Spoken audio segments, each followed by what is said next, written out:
দাদিমা আজ খুব খুশি হবেন। আমি দাদির জন্য এত টাকা দিয়ে একটা বড় মাছ এনেছি। দাদিমা বলবেন, হাল্ক তুমি আমার হিরো। আপনি দেখে চলতে পারেন না। আমি সব এনেছিলাম দিদার জন্য।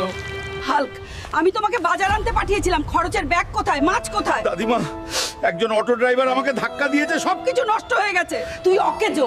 আমি তোকে বাজার আনতে বললাম, কিন্তু তুই সেটাও পারলি না। যা। এখন বের কর কিভাবে বাজার আনবি, নিয়ে আয়। দিদা আমাকে বকা দিছে, আজকেই কিছু করতে হবে। আমি খালি হাতে ফিরবো না। আজ আমি হব দিদার হিরো।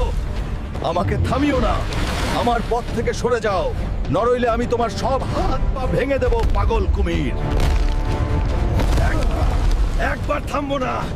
আজকে দিদার জন্য বিশাল তিমি মাছ ধরবো। 2-3 দিন আর বাজার লাগবো না। তুই নিজের ইচ্ছায় যাবি নাকি কুমিরের মতো তোকেও একটা শিখিয়ে দিতে হবে?